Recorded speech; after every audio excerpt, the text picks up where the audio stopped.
Hello everyone.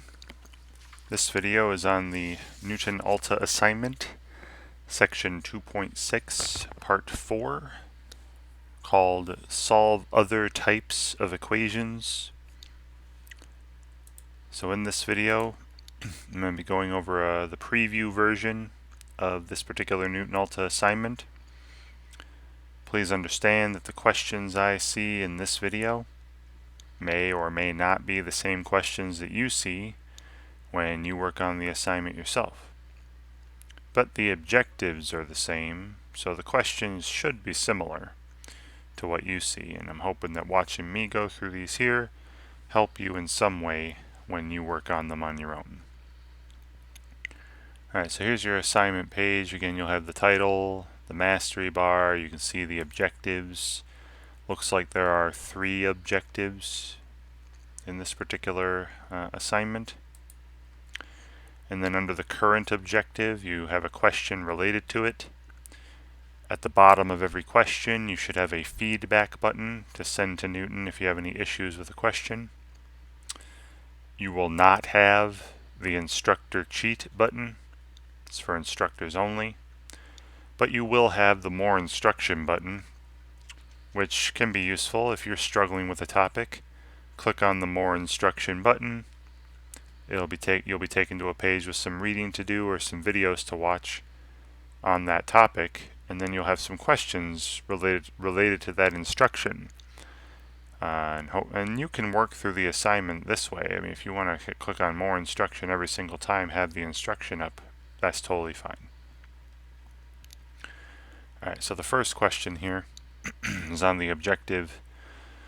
Solve equations involving rational exponents, right, fraction powers, by factoring out the greatest common factor, right? So this is basically, in fact, I think all these problems, for the most part, you're going to be solving by factoring. And I've gone over that in previous videos, previous assignments with you. So, and again, I'm assuming you know how to factor. So, I'm going to start off now. Read the instructions carefully, right? It says the following equation has 2 real solutions over the interval from 0 to infinity, one of which is 0, right? X equals 0 makes this equation true. You'd get 0 equals 0. They're asking you to find the other solutions, right? The non-zero solutions to this equation. Give your answer as simplified integers or improper fractions, and separate your answers with a comma if necessary. Alright, so I'm going to write this equation out.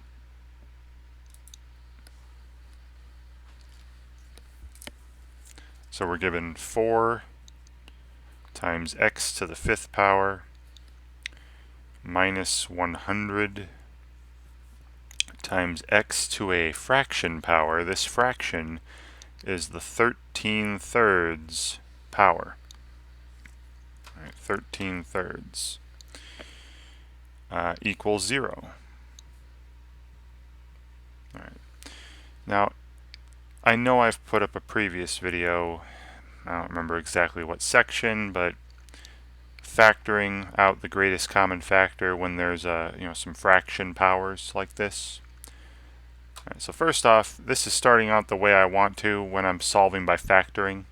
Right, you got everything on one side, 0 on the other. This is the way you want to get started with all these. And then the greatest common factor here would be 4, right? Clearly 4 goes into both the coefficients. And then the smallest power of x, right? This is x to the 5th. This is x to the 13/3. Now 13/3 that's less than 5. Right, 5 is 15/3. Right. So I'll pull out x to the 13/3. Right. Now if I factor this out, remember I said x was, x to the 5th, that's the 15/3. So what would be left there would be x to the 2/3. Right, x to the 2/3. And then minus 25. Right. Okay, minus 25. And then we have, equals 0.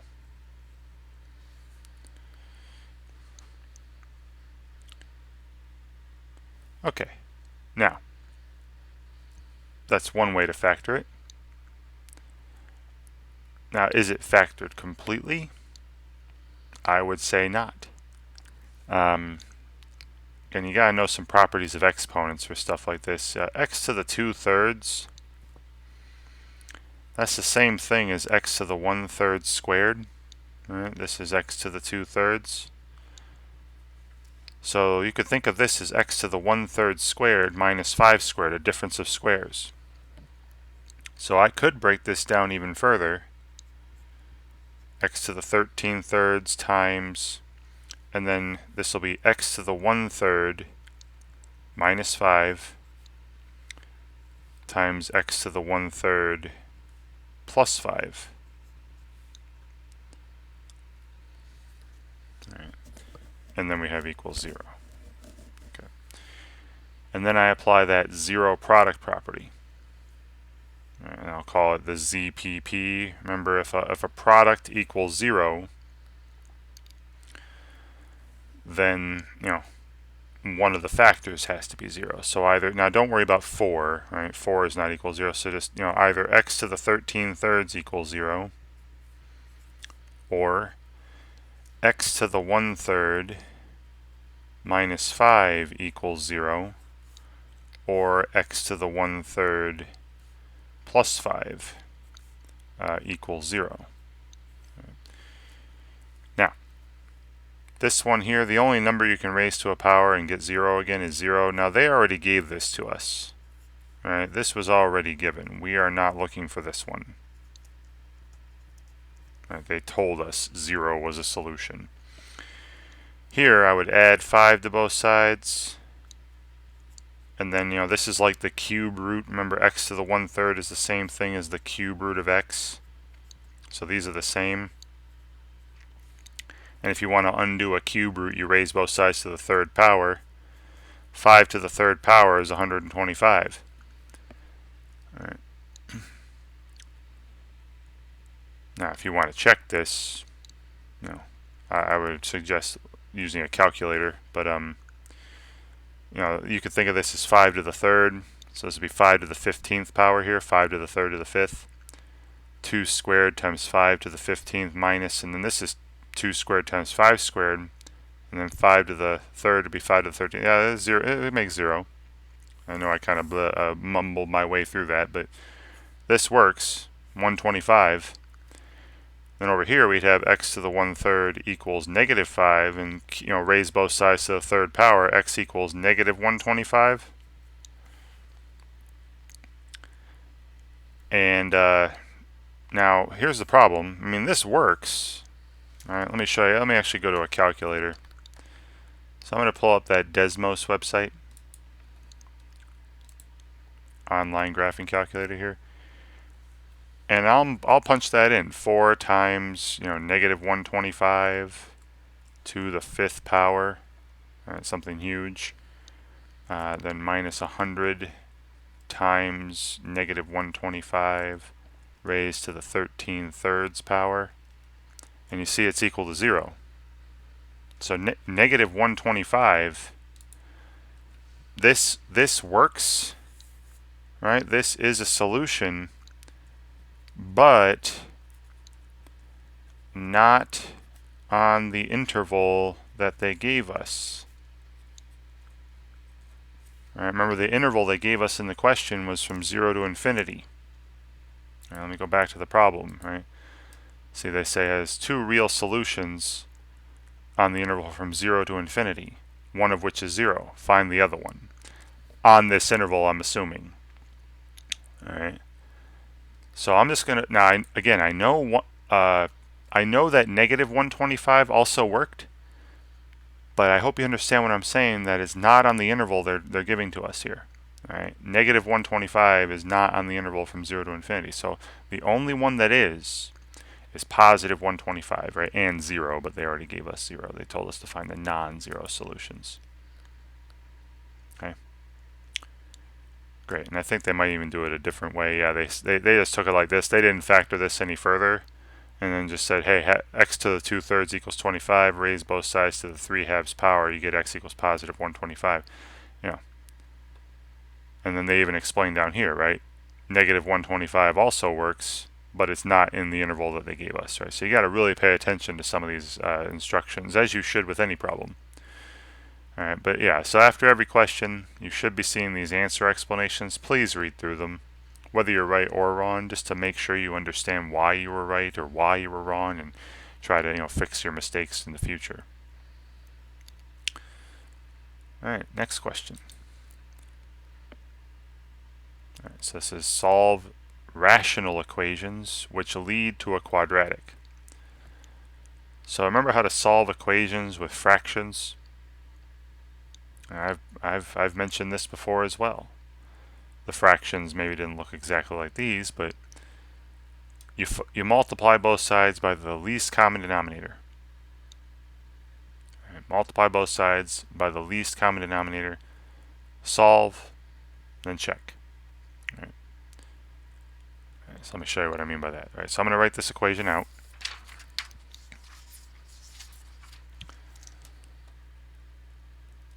And again, I know I've brought this up solving equations with fractions before. So we have a negative 6x plus 6 over x minus 7 plus 1 over x minus 1 equals negative 8 over x squared minus 8x plus 7. Now, if you were to factor this denominator, it would factor to x minus 7 times x minus 1. So this denominator on the right side is actually just the product of these two. So first you find the least common denominator, right, the LCD, which I'm hoping is obvious here. And again, this has been brought up in previous videos. I'm assuming you know how to find the least common denominator of several fractions. It would just be the product of x minus 7 and x minus 1. And then you take that and multiply every term on both sides. So both fractions over here and the fraction over there, we multiply both sides by the LCD. And that should cancel out all these denominators. Now, I'll tell you this too. There should be some restrictions on the variables, like x can't be 1 or 7. I'll point that out over here. Because if x were 1 or 7, you'd have denominators of 0. And remember, you can't have denominators of 0. Dividing by 0 is undefined. So let's keep that in mind as we go through this. Now, if I multiply the first fraction by the LCD, the x minus 7s would cancel. And I'd be left with negative 6x plus 6. And I'll put it in parentheses, right? That's the whole numerator. Times the only factor left in the LCD after the cancellation would be x minus 1. Okay, then plus. Then multiplying the second fraction by the LCD, the x minus 1s would cancel. I'll cover those up. And you're left with 1 times x minus 7. Which would just be x minus 7. There's no need for the 1 there. And then on the other side, you just have negative 8, right? Because both factors would cancel. Both x minus 7 and x minus 1. You'd just be left with the numerator, negative 8. So I multiply both sides by the LCD, cancel all the denominators, and then we solve the resulting equation. Right? Solve this equation here, which should end up being a quadratic. So watch, right? You got multiply these two. You'd have a negative 6x squared, then plus 6x, plus another 6x. That would be plus 12x, and then minus 6, and then you have plus, 1 times x minus 7 is just x minus 7 equals negative 8. And what I'm going to do is I'm going to take everything to the left side. We have a negative 6x squared. We have positive 12x plus 1x, that's positive 13x. And then negative 6 minus 7, it's negative 13, but then I would add 8. To make negative 5, and then we have 0 on the other side. Right? That's the way I want to do all these eventually, right? I think every single one of these we're going to be getting everything to one side at some point, 0 on the other, and then factoring. Now, me personally, I don't like having a negative lead coefficient, so I'm going to multiply both sides by -1. We'll have 6x squared minus 13x plus 5 equals 0, and then I'll factor this. I can tell you could do the grouping method. All right, take 6 times 5, that's 30, factors of 30 that add up to -13 or -10, -3, and then you break up the middle term and factor by grouping. I know I said that fast, but I'm not doing that here. Okay, I'll leave that to you. Let's see, this should factor to 3x, 2x, minus 5. Oop. No, let me see here. No. I should have. Nope. It's minus 15. Yeah, plus 1. No. Alright. I'm going to think about this for a second. Okay, thought about it for a minute. 3x minus 5 times 2x minus 1. Alright, this is a 1 here. That should factor. And you can double check. Multiply these. You should get 6x squared minus 13x plus 5 back. Alright, and then applying the zero product property, this factor will be 0 when x equals 5/3. And this factor will be 0 when x equals 1/2. Alright, and check them. Now you go back to the original. Now this would be annoying. You can use a calculator. Replace all the x's up here in the original equation with 5/3 and see if the left side is equal to the right side. Do the same thing with 1/2. But let me tell you this right now. If you did everything correctly, if you know with 100% certainty that you did everything correctly for these, as long as these numbers that you end up with aren't the restricted numbers, as long as you don't make denominators 0, right? So as long as they're not 1 or 7, they should be good. Right? So the solutions to this equation should be 5/3 and 1/2, right? Both of those should work. Right, so going back here, again, separate, just write the numbers, right? It says don't enter x equals. Alright, so just 5/3, then 5/3, not 5,3. 5/3 is one solution, comma, 1/2 is the other. Right. Great. And again, please read through these answer explanations. Alright, next question.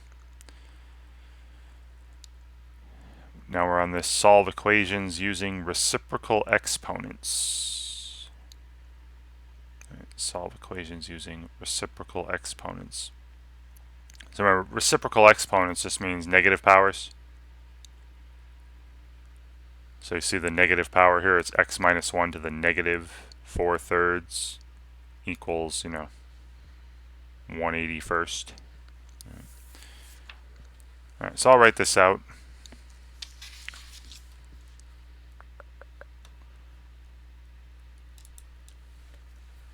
So we got the quantity x minus 1 to the -4/3 power equals 1/81st. Now one thing you can do is remember that if you take something to a negative power, it's just the reciprocal of the positive power.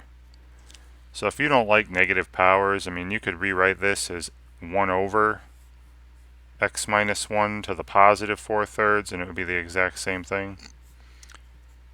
And then something else you might notice, two fractions with the same numerator, if they're equal, have to have the same denominator. So this leads me to saying that x minus 1 to the +4/3 must be equal to 81. All right, you can do that if you want. You can also leave the power negative. It doesn't matter. All right. Now you might remember this, power to a power stuff, right? This is the same thing as x minus 1 to the 1/3 to the 4th power, right? So the cube root of x minus 1 to the 4th power equals 81. And then you got to think, what numbers to the 4th power would give me 81? Well, there are actually two of them. Two real numbers anyway. So x minus 1 to the 1/3 could be positive 3, right? 3 to the 4th power is 81. Or x minus 1 to the 1/3 could be negative 3, right? Negative 3 to the 4th power is also 81, positive 81. All right, and this is really only because there was an even numerator that I did this. If it was an odd numerator, I wouldn't worry about it splitting up like this, because there's only one odd power for any given real number. But every positive real number has two even roots. Remember, there's a positive even root and a negative even root.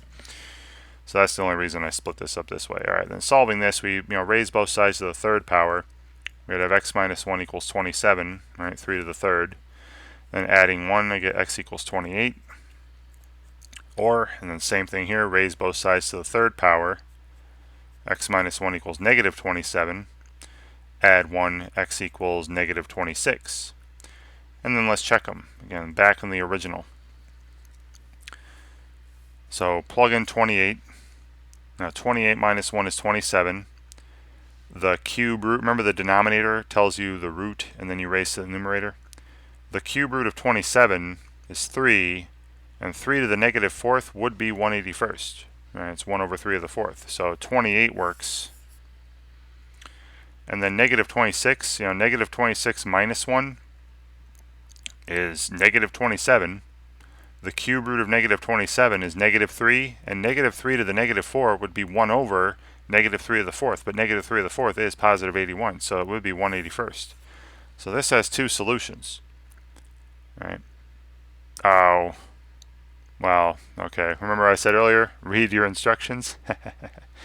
Look, if you look back, say solve the following equation. Assume x is positive. So that means, assume x is positive.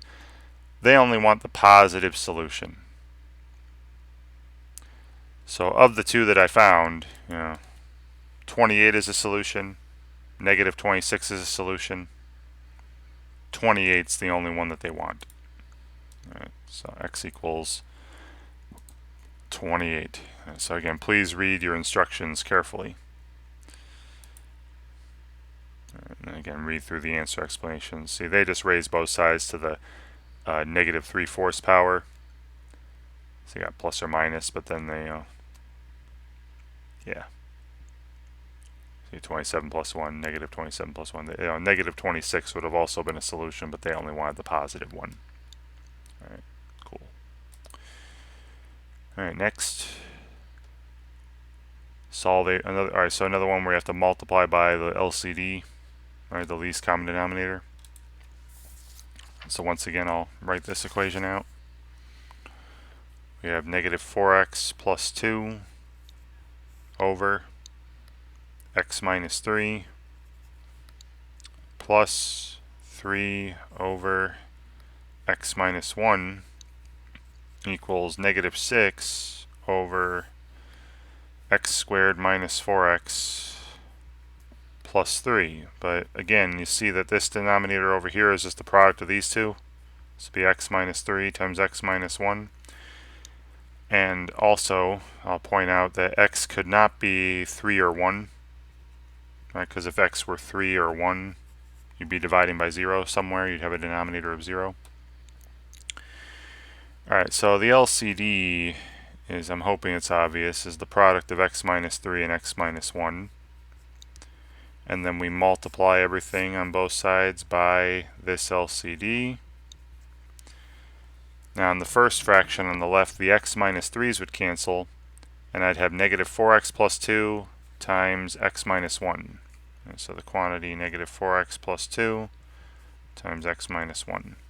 Right, plus, next fraction, the x minus 1's would cancel, and I'd have 3 times the quantity x minus 3. And then finally, on the other side, both would cancel. You're left with the numerator negative 6. And we're solving this and then making sure that our solutions aren't 3 or 1. Right? As long as I do everything correctly and the solutions aren't 3 or 1, we should be good.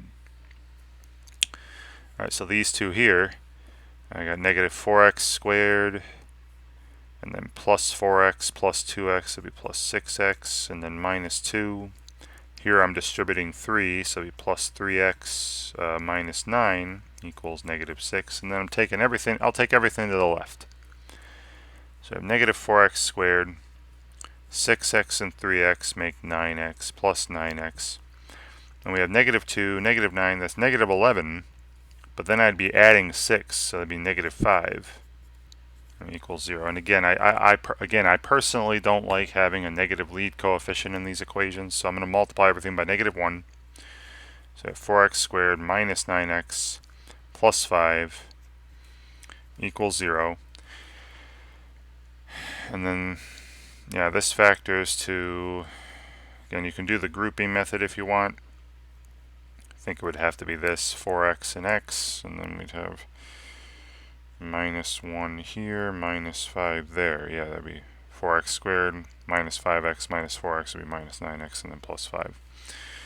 Alright, and then the zero product property, right? The values of x that make each of these factors 0 would be positive 5/4 or positive 1. But the only one of these that's going to work is 5/4, right? Remember earlier, top right corner, I said x can't be 1. Right? Because if x were 1, you'd have denominators of 0. This denominator would be 0, this denominator would be 0. So that's what they call an extraneous solution, right? So after all that, the only solution is positive 5/4. And that's what I'll enter. Right. All right, submit. Great. And again, please read through the answer explanations. All right, so now we're back to fraction powers. So once again, just a lot of factoring, and notice, you know, they say the following equation has two real solutions. One of them is 0. But this time, you know, they didn't mention any specific interval, right, like from 0 to infinity or something. So it's all real numbers we're looking at now, not just from 0 to infinity. What we're asked to do is just find the other non-zero solution. What's the other one? Okay, so writing this out, we have 12 times x to the 7/2 power minus 108 times x to the 3rd power, right, equals 0. Again, it's already set up the way I want it. If I want to try solving by factoring, everything's on one side, 0 on the other.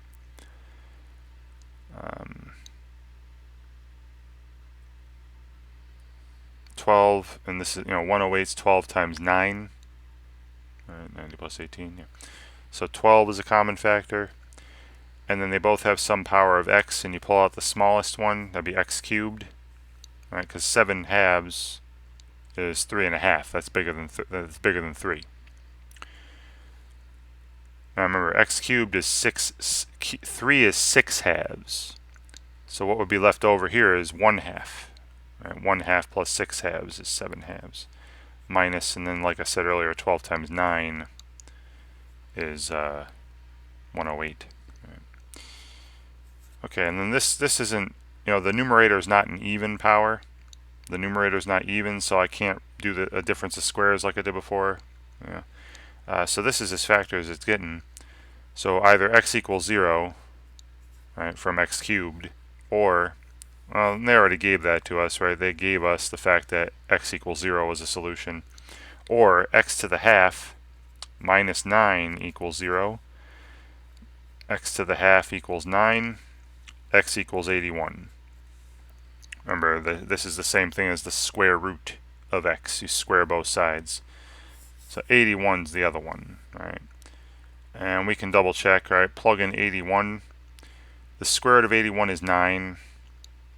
Alright, then you'd have 9 to the 7th, which would be 3 to the 14th, times 12. You have 3 to the 15th times 2 squared, and the same thing would happen over here. Alright, this is 3 to the 4th, 3 to the 12th.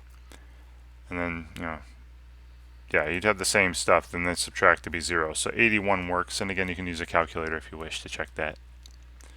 But the other solution is 81.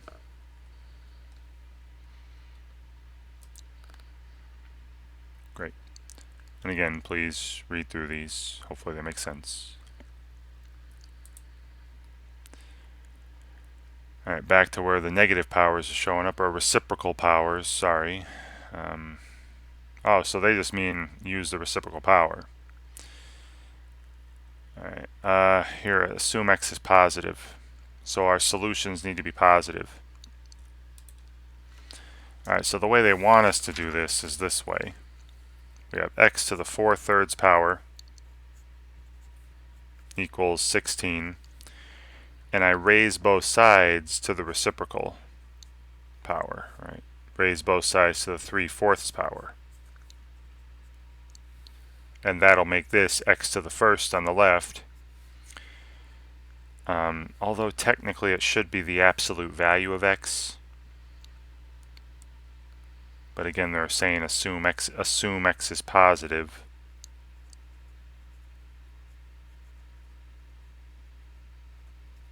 Because you may recall from previous videos of mine or other reading you've done that, you know, a to the nth to the 1 over n is the absolute value of a if n is even. Right, so like here I have x something to the 4th to the 1 over 4 power, right, to the 4th root. I have the 4th root of a 4th power. That should be the absolute value. But if we're assuming x is positive, that means no absolute value needed, right, because it's already a positive number. Right. And then 16 to the 3/4, you take the 4th root of 16, that's 2, and then to the 3rd power would be 8. Right. So the solution's x equals 8. Now it should have two solutions technically. -8 would also work. Right, you know, the cube root of -8 is, you know, -2 to the 4th power would be positive 16. So, you know, -8 is also a solution. Again, if you didn't assume x was positive, but they only wanted the positive solution here. So, yeah, x equals positive 8. Great. And once again, please read through the answer explanations. So back to the questions with the fractions, and you know, multiply both sides by the LCD, solve the resulting equation, right, and all that. Check your solutions. Just make sure you don't make any denominator 0. All right, so this one got -3x divided by x minus 6 minus 1 over x plus 1 equals, and then positive 6 over, and then you guessed it, right, just like the previous problems, the denominator on the other side is just the product of these two. It's x squared minus 5x minus 6. So that's the LCD, right? The LCD is just the product of these two denominators, x minus 6 times x plus 1. And I'm multiplying everything on both sides by this LCD, okay? So on the left, first fraction, the x minus 6's would cancel, leaving me with -3x times x plus 1. Then minus, right, I got a minus next, and x plus 1's would cancel, and I have -1 times the quantity x minus 6. So I'll have to distribute that -1. And then on the other side, you're just left with 6, right? Both, the whole denominator would cancel. And I guess I should point out too that x can't be positive 6 or -1. Just keep that in mind. Because if any of these numbers end up being a solution, it actually won't work back in the original equation, because it'll make you divide by 0. Alright, then here we're distributing the -3x, distributing the -1, combining like terms. You have -3x squared. Then minus 3x minus 1x, so minus 4x. And then plus 6 equals 6. And wow, this is easy. You know, subtract 6, so you have -3x squared minus 4x equals 0. I'll just pull out -x from this. I mean, you can multiply both sides by -1 again if you want, but this is simple enough. If I pull out negative x, then you have 3x plus 4 left over as the other factor. So the possible solutions are x equals 0 or negative 4/3. All right, those make each factor 0. And neither of these numbers, right, again, don't forget to check, neither of these numbers are 6 or negative 1. So we should be good. These should work, but I leave it to you to check with a calculator or something. All right, so x equals, now it says separate them with a comma, right? 0 works, comma. The other one should be negative 4/3. And that should be good. Wonderful.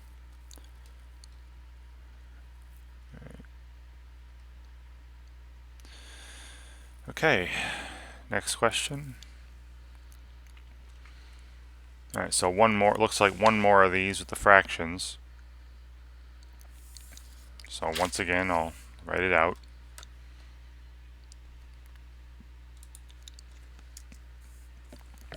We have 6x plus 5 over x plus 2 minus 1 over x equals, and again, we have negative 2 in the numerator, and the denominator of this side is just the product of these two denominators, x squared plus 2x.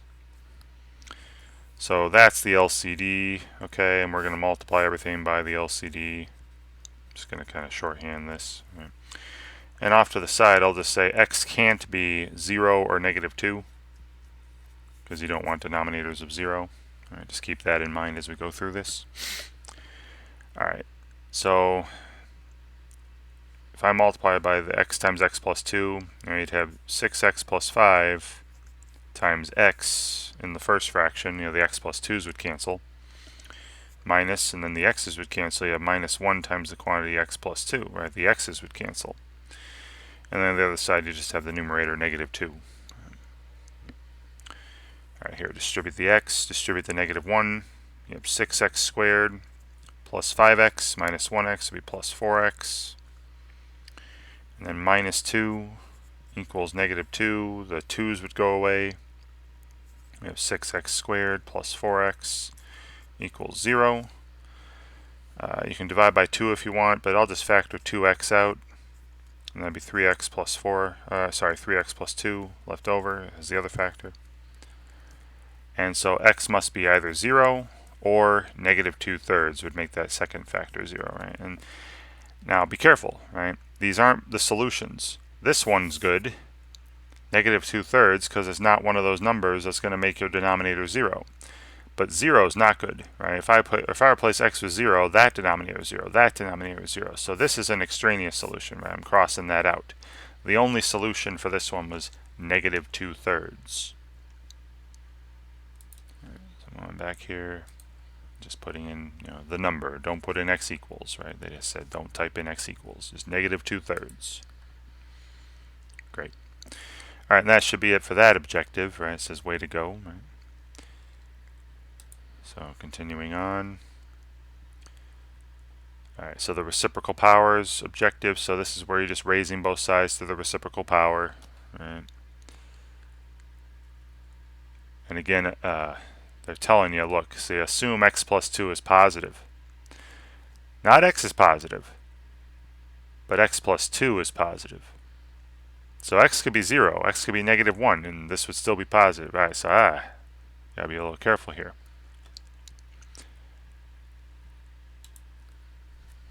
So again, I'm going to write this out. We have the quantity x plus 2 to the 4/3 power equals 1/81st. Again, we're asked to raise both sides to the reciprocal power. That'd be to the 3/4 power equals 1/81st. And once again, the expression inside has a numerator that's even. The power I'm raising to has a denominator that's even. So this is like the 4th root of a 4th power. This should be the absolute value of x plus 2 equals, then again raising this side to the 3/4 power. 1/81st, the 4th root of that would be 1/3 to the 3rd power would be 1/27th. But they said assume x plus 2 is positive. So that means I just don't need the absolute value symbols. All right, and then I subtract 2 here. 1/27th minus now 2. 2 is 54/27ths. Right? You need a common denominator. So x would be negative 53/27ths, right? That's the solution they want. X equals negative 53/27ths. Now again, there would be another solution if you kept the absolute values, but they're not asking for that one. Right? So again, see, x plus 2 is positive, but our solution for just x is negative, right? Negative 53/27ths. Okay. Great. All right. Looks like I got just one more question like this. So again, raising both sides to the reciprocal power. Again, I have a numerator on this left side that's even.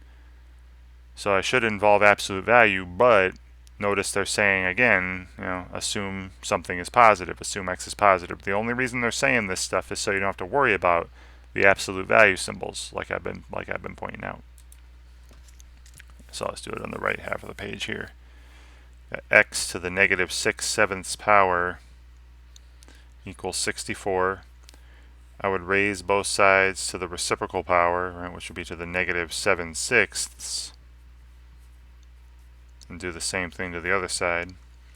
Now once again, numerator inside has an even, the denominator outside is even, so it should technically be the absolute value of x equals, and then 64 to the negative 7/6 power. The sixth root of 64 is 2. 2 to the negative 7th would be 1/128. So there should be two solutions here. Positive 1/28 and negative 1/128. But they said assume x was positive, right, in the problem. So all that means is I don't need the absolute value symbols, right? X is so x equals 1/128. That's the positive solution there. Again, the negative one would be also a solution. It's just they don't want it for some reason.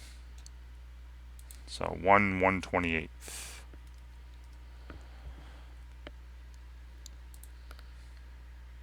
Great. All right, so that objective's done. And then finally, the only thing I have left is everything on one side, 0 on the other. Finding the non-zero solutions to this equation. Obviously x equals 0 would work. They told us this. Find the other non-zero solutions, and if there's more than one, separate them by a comma. All right, notice that they the first problem they mentioned some interval from like 0 to infinity. Here they're not mentioning that, so we're looking at all real solutions here, and it says it has 3 real solutions, right? So they told us 0. We need to find the other 2 then. All right, so there should be 2 solutions when I'm done with this based on the instructions.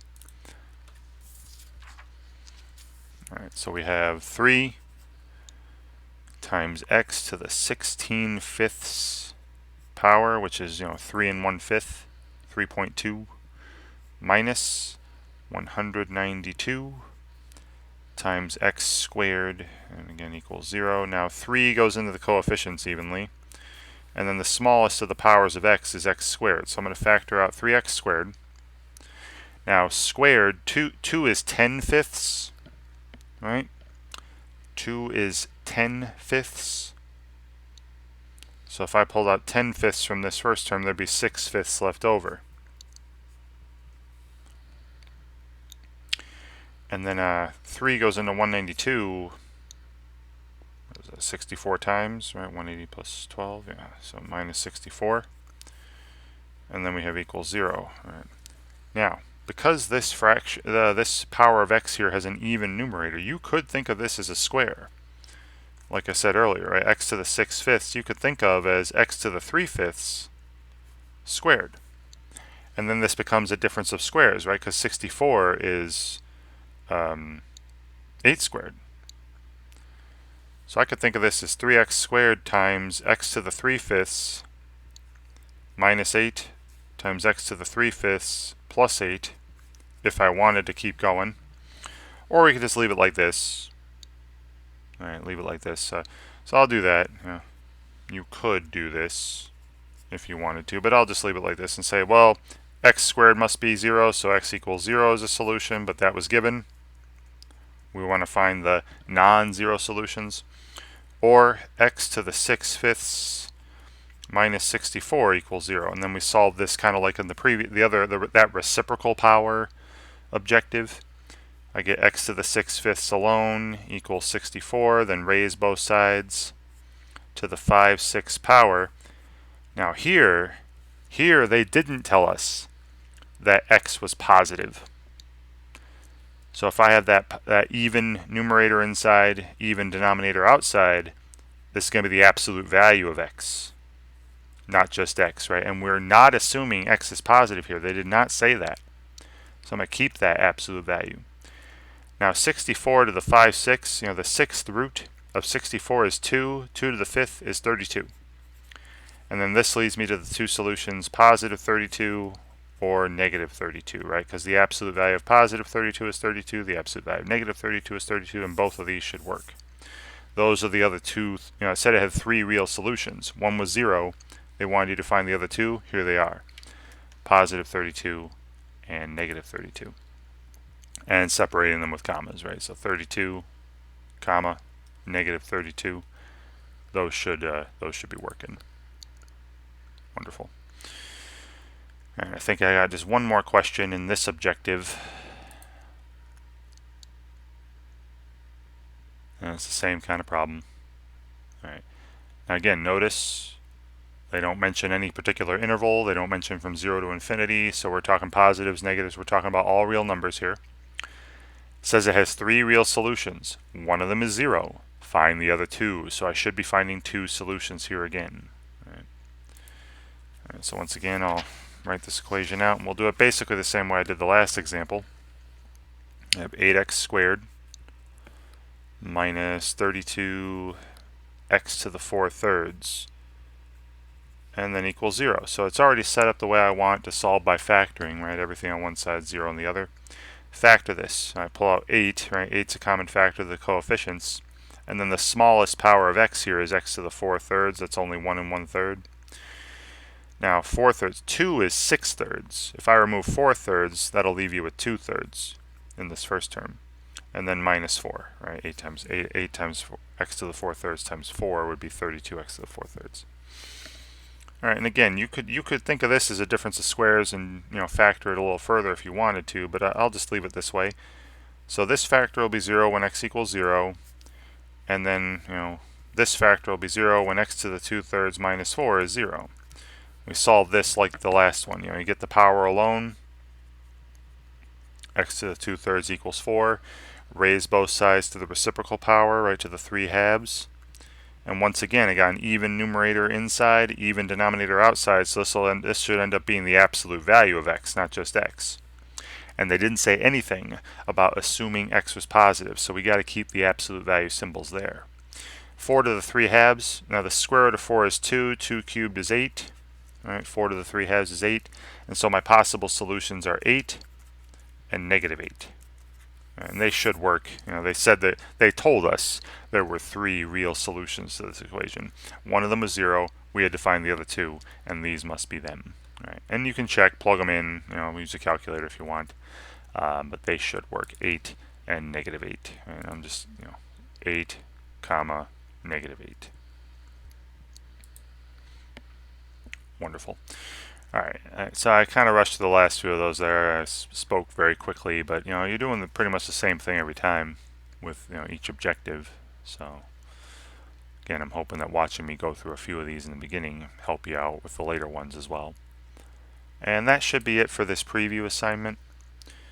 All right. And as I said at the beginning of the video, the questions I saw here may not be exactly the same questions you see, but the objectives are the same. So the way you would work on the questions I saw are the same way you'd work on the questions you're going to see.